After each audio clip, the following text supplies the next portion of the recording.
So, what's up guys? Evangelos Chalikis is my name and I'm back with another video. This is a book that I read lately and its name is The Psychology of Money. It was actually a very nice read. I learned some new things and I think it would be ideal for beginners mostly.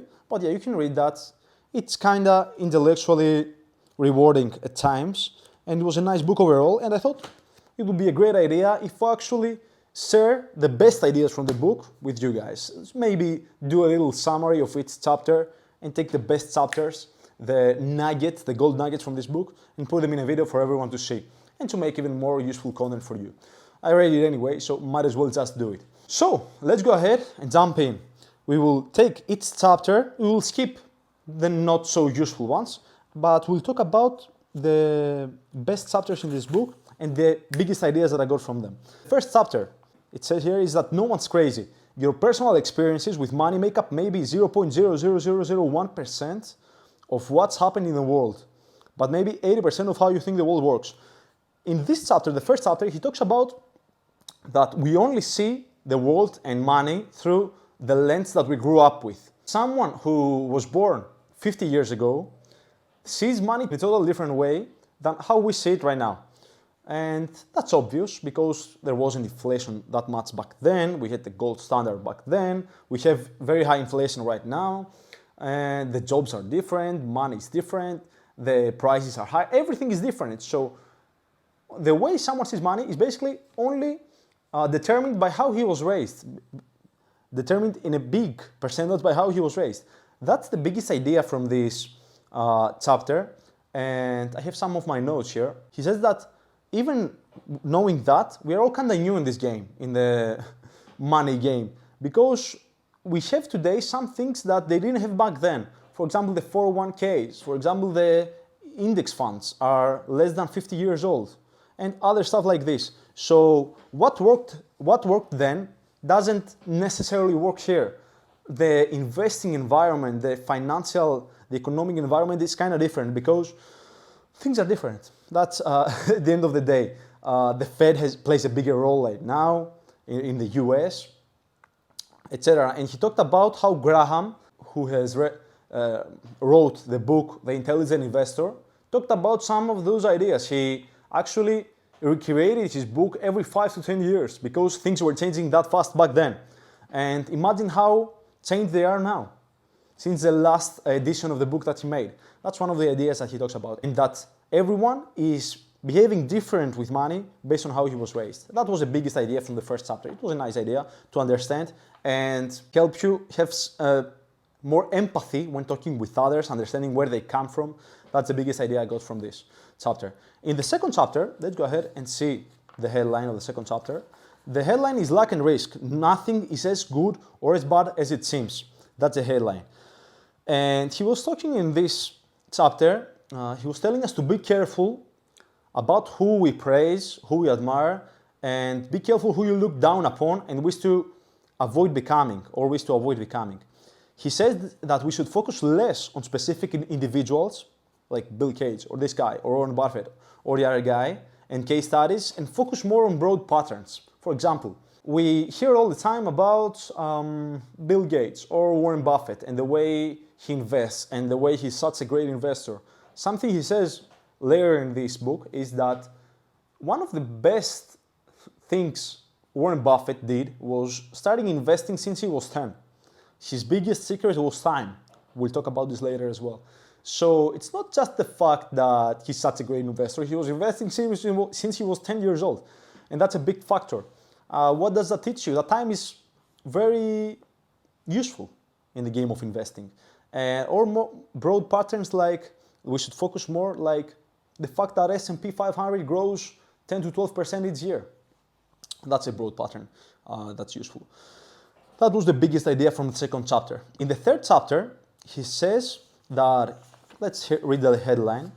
It's actually a nice way to do this. First I say the headline, then I analyze it. The third chapter, the headline is Never Enough, when rich people do crazy things. And he talks in this chapter about the fact that it's very dangerous to have no sense of enough. Knowing when enough is enough will significantly lower your risk of failing, will lower your risk of bankruptcy, etc. For example, people like Madoff, the Ponzi guy, had everything: unimaginable wealth, prestige, power, freedom. But they actually sacrificed all that wealth because they had no sense of enough. They had everything, but they wanted even more. And they went on the other edge and started scamming people, in the case of Madoff. And that's a nice idea because it's powerful. It helps you not be greedy. There is no reason to risk what you have and need, he says, the author, for what you don't have and don't need. I'll read that again. There is no reason to risk what you have and need, for what you don't have and don't need. And that's a true statement right there. He says, don't be greedy. Basically, that's a point. And an appetite that you can't feel for more will push you to the point of regret. And that's true. There are many things not even worth risking, no matter the potential gain. And those are the things like reputation is invaluable, freedom and independence, family, friends, happiness, love from those that you love and care about. And that's very true. And this was a nice chapter because it teaches you when enough is enough and you shouldn't risk things that you have for things that you don't need and don't have. That was the point of this third chapter. It was a nice chapter. Let's go to the fourth one. Fourth chapter is kind of powerful. We hear that all the time in investing, but no one actually analyzes it that much. The headline of the fourth chapter is that compounding 81.5 billion of Warren Buffett's 84.5 billion net worth came after his 65th birthday. Our minds are not built to handle such absurdities, such big numbers. What he means, I'll tell you exactly. He talks about the power of compounding right here and the fact that Warren Buffett actually made most of his wealth after his 65th birthday. Our minds are not exactly built to think like that long term, in that huge way, actually. A key of his phenomenal success is not that he was just a great investor with 22%, I think, compounded year-over-year growth, but he was investing as a child. He started investing as a child, what I told you earlier. And that means he's a great investor for 3/4 of a century. That's a nice idea as well. That he's investing for so long that it's almost impossible for him to not see great results in one way. Because time was on his side since he started that early. His skill was investing, but his secret was time. This line was pretty powerful. I loved it. I just told you guys about it, and I got chills. His skills was investing, but his secret is time. That's how compounding works. That's one of the best ideas the author writes. And this is one of my points that I have felt with my Greek channel. I actually have a bigger Greek channel where I started producing Greek content for fitness. And the more I keep working on it, that's one thing that I saw. The bigger the return I got, the more views the videos got, the bigger the channel got, the more exposure I got, more rich people wanted to work with me, etc. And it's very true. Because I created a name, I created a reputation that was very powerful. That was a nice point of this book right here. The fourth chapter was pretty powerful. And if you actually focus on that, building, thinking long term, not stopping, starting early, this will compound your success that much faster. Most people start something and stop it. And here, the other point of his was that a lot of people started investing late, at 30, at 50. It's never too late, but he talked about another investor that started investing at 50. His returns was actually bigger. It was actually something like 68% each year or something crazy like that. But because he started investing only at 50, his total wealth and net worth is like 20 billion, lower than Warren Buffett's 81 billion at the time, 85 billion. And it was insane to see. So remember that from the fourth chapter. His skill was investing, but his secret is time. So whatever your skill is, whether it's investing, the secret is time maybe. But let's go to the next chapter. It was a nice point. Fifth chapter, getting wealthy vs versus staying wealthy. Good investing is not necessarily about making good decisions. It's about consistently not screwing up. What he says here is that one point that having cash on the side will protect you from selling stocks in bad times and from bad situations in general, which is true.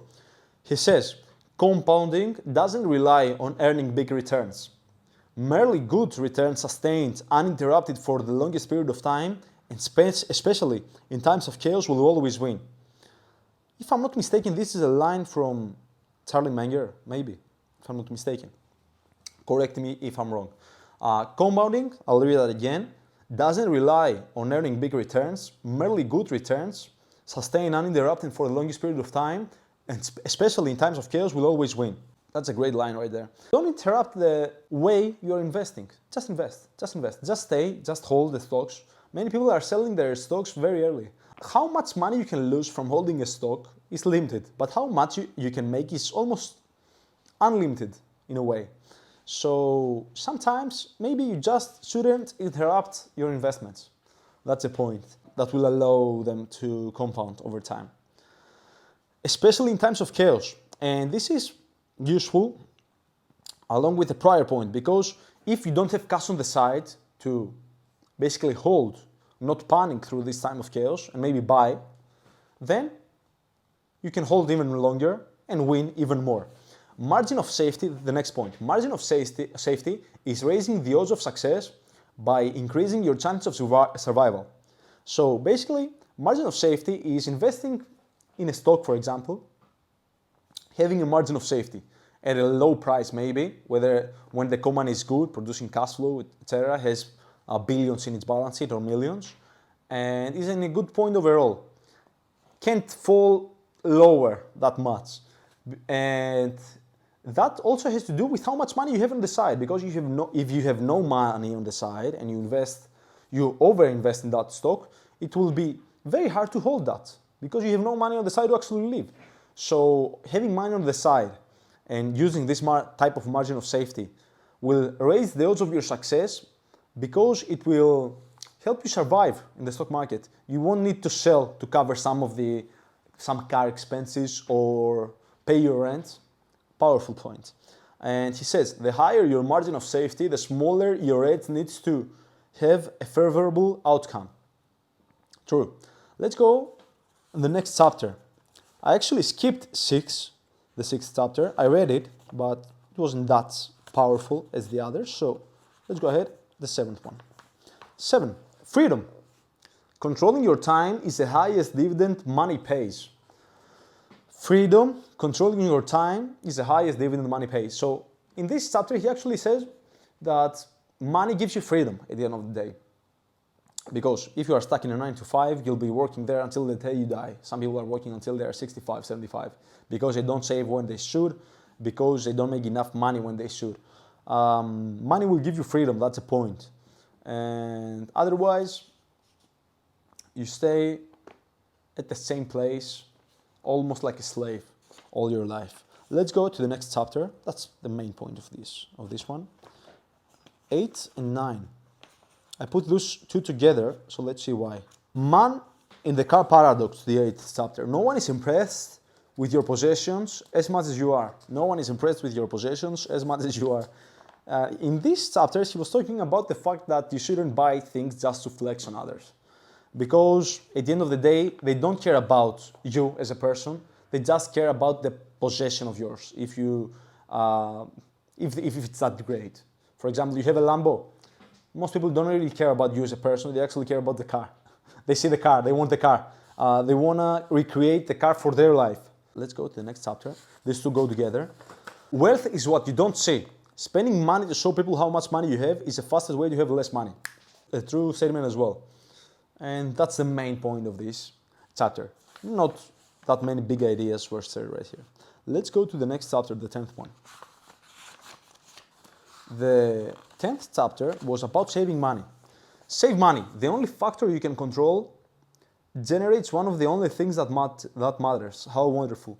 He was very big into saving money.